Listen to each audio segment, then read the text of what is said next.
Welcome to episode 15 of Gambling with Gold. My name is Jason Gold, and as always, I am joined by my buddy from the Action Network, Dan Titus. Dan, how are we doing this Friday? Doing great, man. I'm celebrating my 36th birthday. Shout out to me. Happy birthday, bud. I appreciate it, brother. Appreciate it. Yeah, so I'm probably going to be pouring up a little bit. It's been a minute since I've been outside and did anything, so me and the wife about to have a nice dinner. I'm about to kick it with the homies. It's been too long, so I fully intend to get nice tonight. That's fantastic. I can't wait to hear what you're betting at 2:30 in the morning this morning when you got one eye open and kind of like looking at your phone a little bit. Those will be fun bets, so I definitely want to see those tomorrow. Yeah, the damn blackout specials. I definitely need to get in on those bets. All right, so this is our Friday show, episode 15. Like I said, week 3. This is our top 5 against the spread, and also some other little fun bets that you can make throughout the weekend. So, Dan, why don't you kick us off? You're the birthday boy, so what's your number one pick for week 3? Miami +4 going up against the Raiders. We were chatting about it before we got on the show here, but I just think that Vegas is overreacting here. And I'll be honest, I think Jacoby Brissett is probably a better fit or he's not that much of a downgrade from Tua. So, this guy's gotten plenty of NFL experience, and I think that this team's going to actually be I think they could probably win outright here. I think the Raiders have played a nice couple of games. They're coming off a nice victory over the Steelers here, but they're staying on their side. And I don't know. I feel like Miami has a nice spot here at 4 points. It's a solid number that I think that they can cover this spread. So my number one pick also is Miami +4. And we were discussing before that me and a couple of my friends are in the circuit contest where we have to give one pick against the spread or 5 picks against the spread every week. And each one of us individually gets our number one pick. My number one pick this week was Miami. And as for similar reasons to you, this is classic overreaction. We got the Raiders coming off of 2 giant wins against Baltimore and the Steelers, clearly overvalued in the market. Coming back home, there's some great stats about John Gruden after 2 straight wins. He's like dismal against the spread, like 35%, something like that. Miami, everybody's down on them. They got crushed last week, 35-0. They're traveling. They don't have their starting quarterback. Who in their right mind is betting on Miami? Well, we're definitely not in our right mind, but this is definitely the right side to be on. Absolutely, This is the right side to be on. Yeah, there's no Josh Jacobs potentially. He has yet to get into pads on practice. So if we're seeing Kenyon Drake and Derek Carr is also hobbled with a little ankle injury, I think this is a good spot for a Miami defense that's proven to be pretty damn aggressive. And Brian Flores is a really good head coach. I think that they'll get him ready for this game. And I think Miami's being certainly undervalued here, laying 4 points. So I'm going to take them. Doesn't this feel like a game that Miami just takes over defensively? Like maybe two defensive touchdowns, something like that. Like, I'm not worried about Jacoby Brissett having to drive down the field to win this game. It feels like Miami's going to be up, and the Raiders are going to have to try and chase by taking deep shots. And this is not the Steelers secondary. Like, you're not throwing it deep against Miami like this. So I feel pretty confident in Miami. Likewise. All right. What's your number 2? Washington +9. I got them at for going up against the Bills. It's just I haven't seen enough from the Bills in the first 2 games, man. I don't know if this is a little Josh Allen regression or McDermott's still trying to figure it out. But there is some connection between Ron Rivera and Sean McDermott from back in the day. So I think that this might be a more competitive game than Vegas is leading on here. And Washington, their defense hasn't really showed up. They're going to be on the road here, but I think that this is going to be a solid case of trap game written all over it with Washington, ultimately, stumbling over the first 2 contests. Chargers didn't really go too well. I think this is going to be a nice bounce back with some familiarity for Ron Rivera, and I think we'll see Antonio Gibson kind of hit his stride. Terry McLaurin can't be checked, much like Stephon Diggs on the other side of the ball. So expect it to be a fun game, but ultimately, I think that the Washington football team can cover 9 here. Yeah, so 9's a great number. I don't know when you got that one, but it looks like the market's probably somewhere between 7.5 and 8 right now. 7, 8, yeah. Yeah, so the circle line came out at 7.5. So 9, awesome, great number. Going anywhere above 8 there is probably really nice. And remember, the total here, I believe it's 45. So that's a big number in a mid-total to low-total type of game. So I definitely like the +9 there. if it got to -7 or something like that, I don't know if I'd bet back on the Bills, but that's probably a spot where I would think about taking them. Yeah. Look, I think the Bills are really good. We saw it last week. Josh Allen hasn't hit his stride yet. Washington defense might be a little overrated. This may be a spot where he can take advantage. But I do agree that I think that Washington's offense can find some success against the Bills' defense here. And I wouldn't be surprised to see that this be a relatively low-scoring game. Let's say 24-17, something like that, and you walk away with a win from Washington. So Right. I like it. That would be the side that I would choose also. My number 2 pick, something that we talked about on the Tuesday show, Green Bay Packers plus 3.5. If it gets to 3, and it isn't 3 in some places, I would probably be a little hesitant. I love that half point. I love the hook there. I think that Green Bay can come in here and absolutely win this game. They will definitely be a money line round robin candidate for me. I also kind of like them as a teaser piece, bring them up to 9.5. I like that in a lot of places. I like that a lot.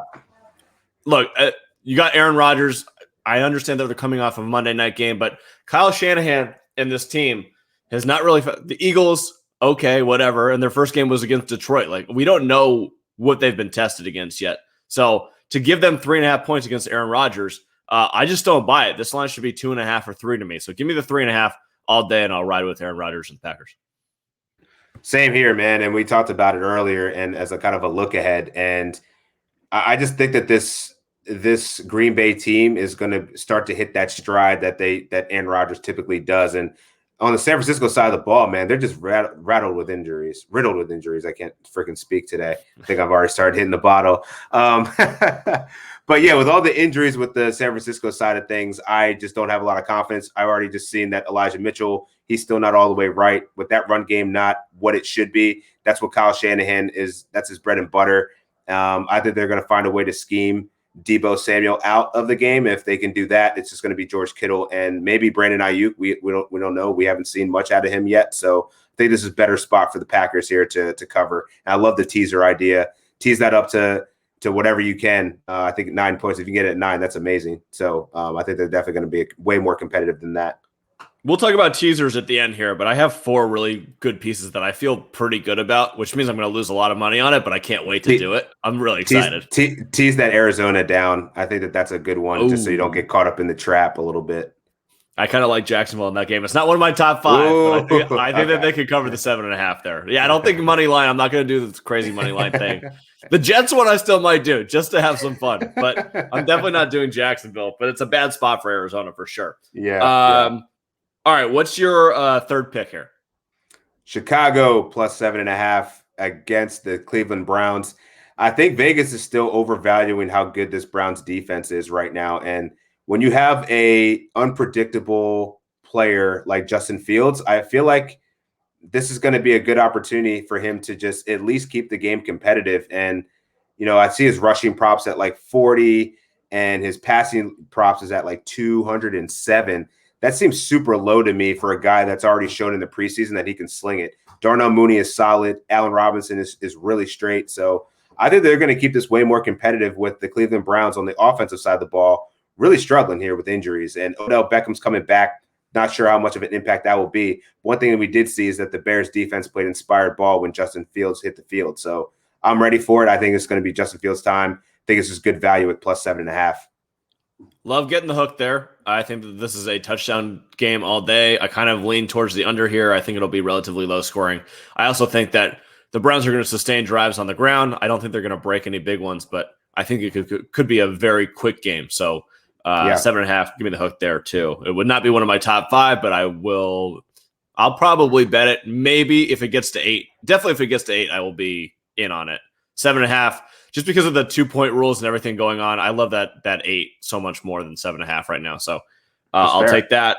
My third pick, and I saw this morning. It was 6.5 earlier in the week, but now I got it at 7 this morning. Chargers plus 7 at Kansas City. Divisional game. I just think that this is going to be a field goal game. Chiefs are completely overrated in the market.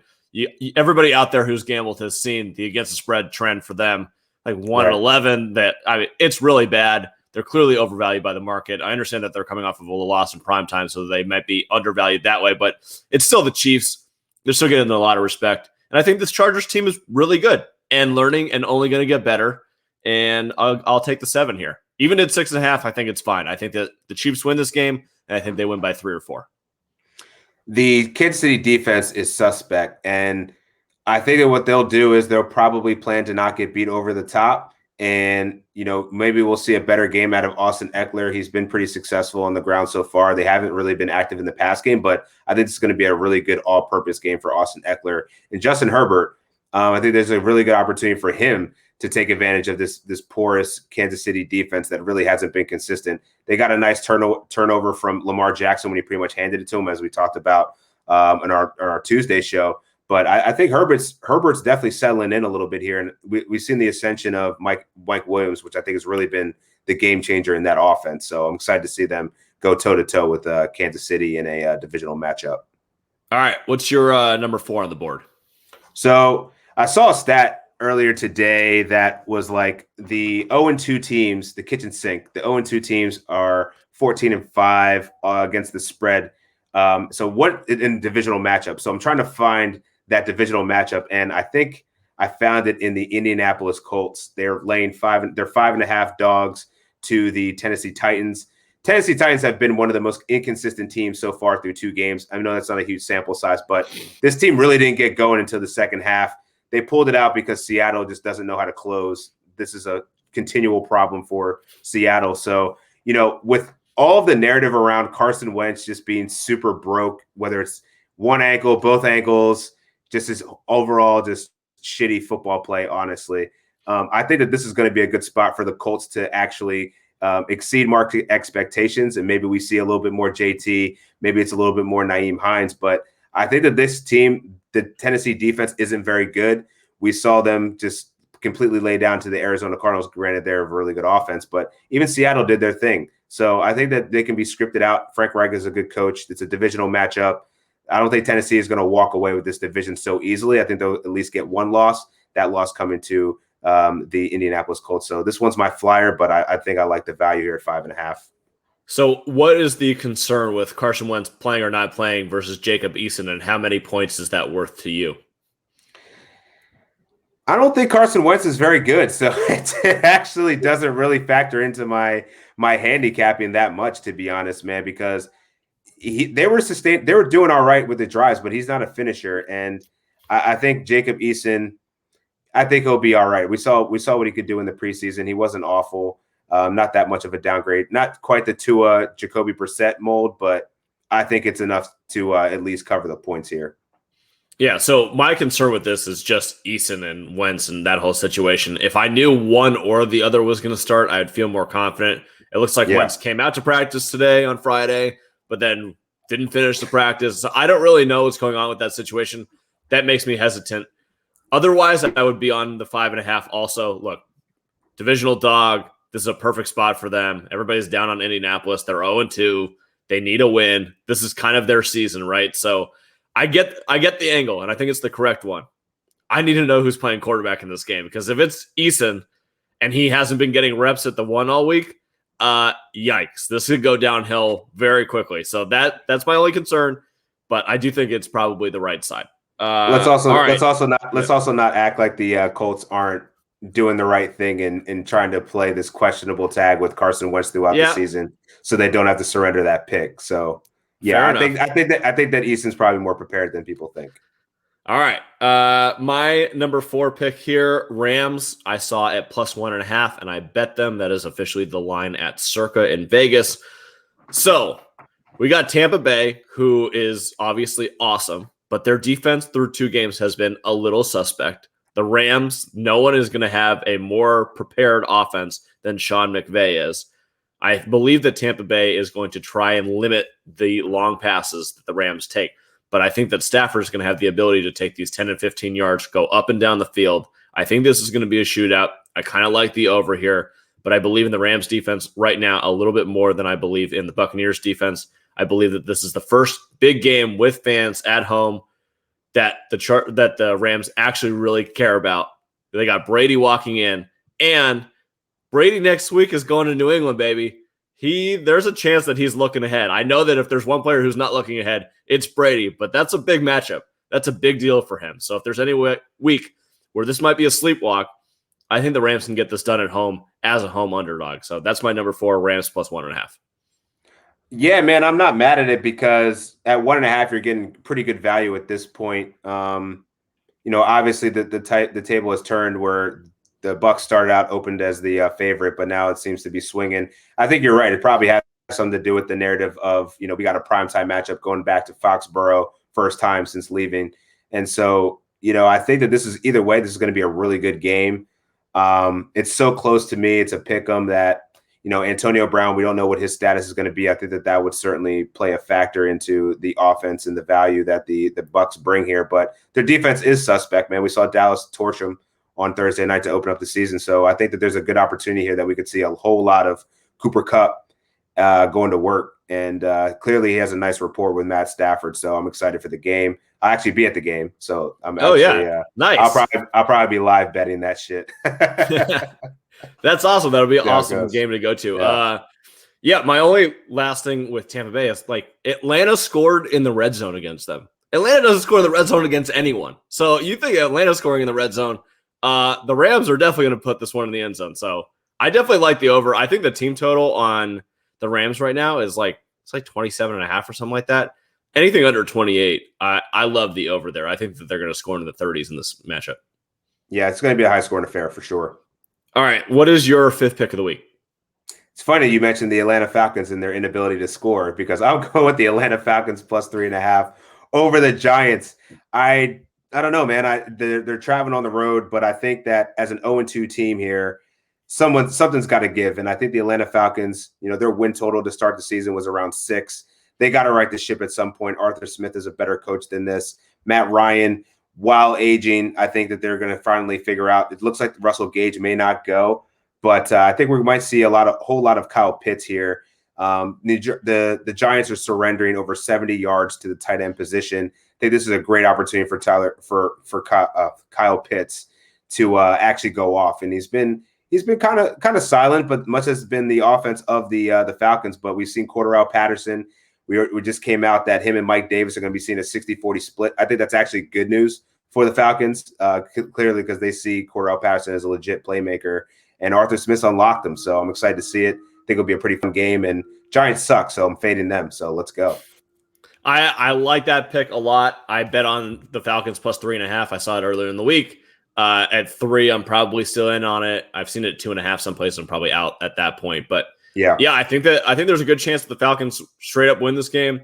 I think that in a money line round robin parlay, this is probably a nice little piece along with Green Bay and a couple others that are out there. So I can't fault you on this one. I think it's a good pick. It is not my number 5 though. My number 5, I'm tied, so I'm going to give you both and let you choose what you think should be my 5th pick. All right.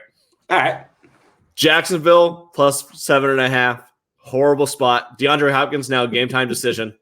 2-0 team that should have lost last week traveling east. If Jacksonville doesn't cover here, it's over. Urban should just go back. He'll be the coach at USC. Who cares? Or go retire down to the Keys or something. Go hang out with Jimmy Johnson. This is I know that I bet on Jacksonville last week at home against Denver. Loss. I'm going to keep betting against Jacksonville or keep betting on Jacksonville at home. Over a touchdown here. I have to take this. I know it's gross, but gross is where you make your money sometimes. So, yeah, 7.5 is one of them. The other one that is your option is Baltimore minus 8 hosting the Lions. Baltimore has a ton of injuries, and coming off of a primetime win. However, this is a team that destroys bad teams. This should be a perfect spot for them to absolutely run for 300 yards all over this Lions defense. And I don't think that the Lions offense is as good as potentially they have looked in the first 2 weeks. And I think that this is potentially a very bad matchup for them going against the Ravens. So I think there's a good chance the Ravens win this game by 20 plus points, honestly. So give me the Ravens minus 8. Now you got to choose. Which one do you hate or love more, Jacksonville or Baltimore? I gotta trust, bro. I gotta trust. I gotta roll with the Ravens here because I just have no faith in Urban Meyer and that Jaguars team. Props to you for having the confidence to keep rolling and doubling down on this bet because it's fucking nuts. I love it. The grosser the bet, the better I feel about it. Come on, look at I'm betting on Jacoby Brissett and Trevor Lawrence or Urban Meyer. Those are like my two best bets of the week. It's disgusting. It's disgusting. And the other one, I'm going against Tom Brady. So I'm clearly a fucking genius. No, but I like it, man. I mean, 4 out of my 5 picks were underdogs, man. And I don't know if I'm buying the trend of the underdogs reigning supreme here, but I don't know, man. I think there's more value there, and I think we're definitely gonna hit on these.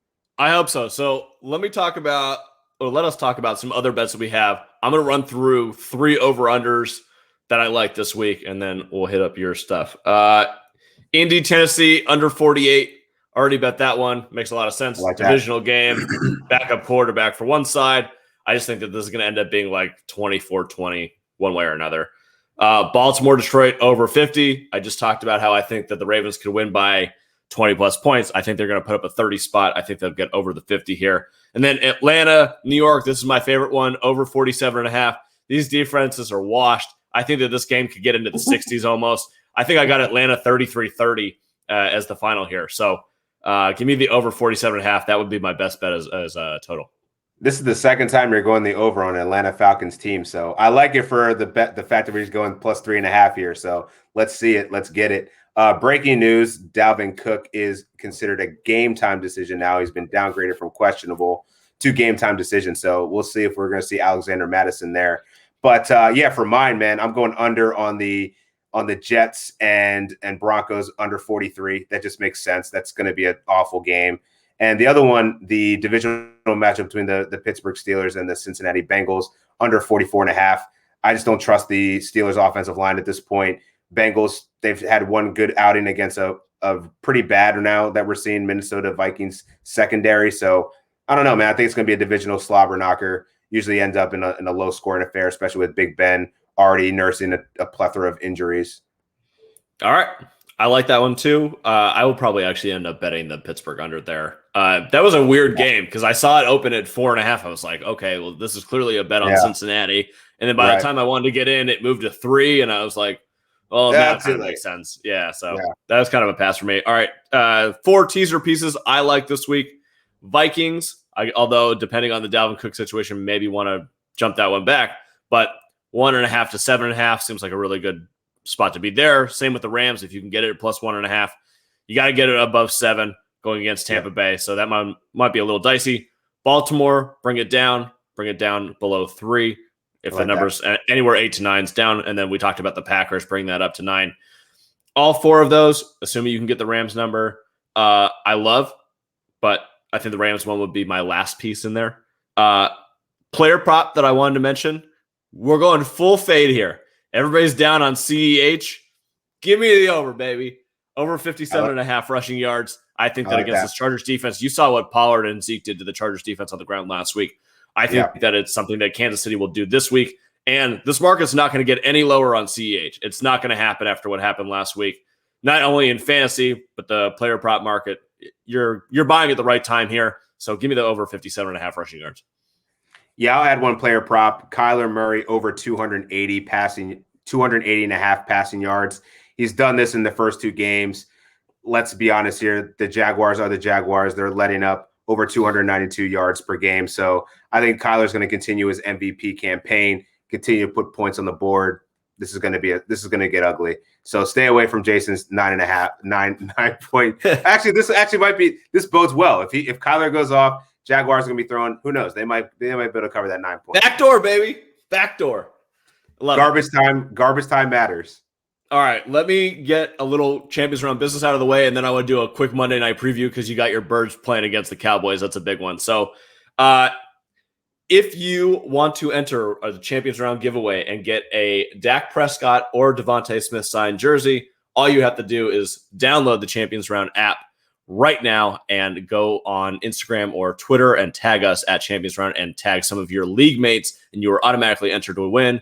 We will announce that winner at halftime of Monday Night Football, Cowboys and Eagles. So with that being said, why don't we talk about that game a little bit, Dan? You got your Birds plus 3.5, plus 4, somewhere around there in Dallas against the Cowboys. What do you think is going to happen in that game? Which side are you on? And what do you think about the total? I got it at plus 4, so I feel okay about that. More that I'm hearing is like, I think that this is going to be, we saw the Eagles let one go. And when you go into a divisional matchup on the road here, this is where you got to button your shit up. And I think Nick Sirianni is ready for that. He's already kind of baiting and I loved him with the shirt. He's got the shirt on. I love it. I love it. This man is not afraid of, he's not afraid of the moment. He's not afraid to take risks. That's exactly what you need out of a head coach after a loss like that. He's still confident. I think we're going to continue to make bold calls. And let's be honest, the Dallas Cowboys defense isn't that great. Now, Mekhi Parsons is a fucking monster. Yeah. His closing speed on freaking, oh my God, man. The film on that guy is amazing, which is great because at least we have a mobile quarterback to be able to get away from that. So I think with Dallas kind of hobbled with a few various positions, this is going to be a pretty competitive game. The Eagles, I think, could win outright, but I'm going to take the points here just for closure and feel a little bit more support. But I wouldn't be surprised if Dallas also lit this up and this game goes over because Dallas is so explosive on offense. And Eagles lost some crucial players here in Brandon Brooks on the front line, as well as Brandon Graham, which is going to be a huge miss for their pass rush. So less pressure on Dak probably bodes well for CeeDee Lamb and Amari Cooper to go off. Yeah, so a lot depends for me on if Cooper is fully healthy and going or not. And right now we don't know. Seems like he might be a game time decision. I think that would really limit what they're able to do against the Eagles defense, having both, especially without Michael Gallup, right? So you're down to CeeDee Lamb and Cedric Wilson. And not saying that Wilson isn't a good player, but he's definitely not Gallup or Cooper. So that would limit a lot of what they want to do. Allow the Eagles to focus a little bit more on the ground game. Seems like it's going to be more of a split between Pollard and Zeke. So I like the Birds here. I like +4. I don't think that I will bet money line, although it's not the worst play in the world. I think it's going to be lower scoring than we think. Maybe 27-24, something like that. I was thinking 24-21, something around there. Something like that. I don't foresee a Dallas blowout here. I don't see that happening. Not with the way that Sirianni has been coaching this far. Not with the way that Dallas is playing this far. Also, Mike McCarthy, I do not trust to ever have a blowout. That's not what he does. So I think it'll be close. I'll take the Birds +4. It will not be in my top 5, but I'm looking forward to that game. I think it will be awesome. This is like one of the most classic matchups in the history of NFL, and we get it on Monday Night Football. Watch a little Manning action. Maybe get Pat McAfee back on there. He was electric. Actually, they should just get that was the best ending to it. I was like, Patrick Willis, like he was cool, like it was nice, but like get McAfee back on there, man, because I feel like he just turned up, totally was himself, and it just lightened the mood, right? Like I feel like Peyton was a little uptight. You saw him drinking out of the solo cup. It wasn't enough. He needed a refill. Once Pat got in there, it was lit. They need to get rid of Eli, and they need to replace him with Pat. This is going to be Pat and Peyton. It's just that Eli is such a punchable face, and he's just not interesting ever. Like that's the thing about Eli. So it's like you can't have two Mannings on a broadcast, man. It's just too dry. Oh man! All right, that does it for this week. We hope that you win all of your bets. We hope that you're following us, and we win all of our bets. To be honest with you, that's what we care about. Right. We will be back next Tuesday with episode 16 to review week 3 and give you our look ahead bets for week 4. Dan, until then, happy birthday! Good luck this weekend, and enjoy the Rams game. No doubt, man. Appreciate you. All right, peace.